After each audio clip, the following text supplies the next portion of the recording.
নবীজিকে কটাক্ষকারী নিজের বাবা হয়, মা হয়, ভাই হয়, বোন হয়, প্রতিবেশী দেশের হয়, কাউকে ছাড় দেওয়া হবে না। প্রত্যেককেই ফাঁসির কাষ্ঠে ঝুলানো হবে, কুকুরের মতন ঝুলাইয়া ঝুলাইয়া মৃত্যুর কার্যকর করা হবে ইনশাআল্লাহ। মোদিকে বলতে চাই, আপনারা আপনাদের রামগিরিকে সামলান, না হয় সারা বিশ্বের মুসলমান একত্রিত হয়ে তাকে যেখানে পাওয়া যায় ওই রঙ্গিলা বইয়ের লেখকের মতো তাকে ধরে নিয়ে আসা হবে এবং তার দেহ থেকে অবশ্যই অবশ্যই গার বিচ্ছিন্ন করে দেওয়া হবে ইনশাআল্লাহ।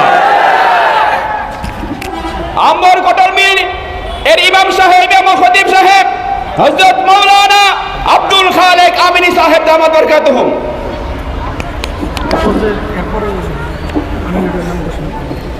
নাহমাদুহু ওয়া নুসাল্লি আলা রাসূলিহিল কারীম। সম্মানিত ভাইয়ারা, অনেক আলোচনা হয়েছে, আর দীর্ঘায়িত করা হবে না, একটু পরে মোনাজাত করা হয়ে যাবে ইনশাআল্লাহ। একটা কথা বলতে চাই, অমুসলিমদের সাথে মুসলমানদের কখনো কোনো বন্ধুত্ব হতে পারে না। রামগিরি মহারাজ সতর্ক হওয়া উচিত, মুসলমান কখনো কাউকে ক্ষমা করে নাই। আবু বকর সিদ্দিক রাদিয়াল্লাহু তাআলা আনহু বদরের যুদ্ধের সময় তার সন্তানকে হত্যা করতে চেয়েছিলেন। অনেক সাহাবায়ে কেরাম নিজেদের সন্তানকে হত্যা করেছেন, অনেক সাহাবায়ে কেরাম নিজের বাবাকে হত্যা করেছেন। আমরা তাদের অনুসারী।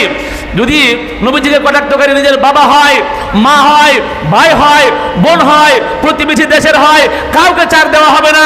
প্রত্যেককেই ফাঁসির কাষ্ঠে ঝুলানো হবে, কুকুরের মতন ঝুলাইয়া ঝুলাইয়া মৃত্যুর কার্যকর করা হবে ইনশাআল্লাহ। মোদিকে বলতে চাই, আপনারা আপনাদের রামগিরিকে সামলান, না হয় সারা বিশ্বের মুসলমান একত্রিত হয়ে তাকে যেখানে পাওয়া যায় ওই রঙ্গিলা বইয়ের লেখকের মতো তাকে ধরে নিয়ে আসা হবে এবং তার দেহ থেকে অবশ্যই অবশ্যই গার বিচ্ছিন্ন করে দেওয়া হবে ইনশাআল্লাহ।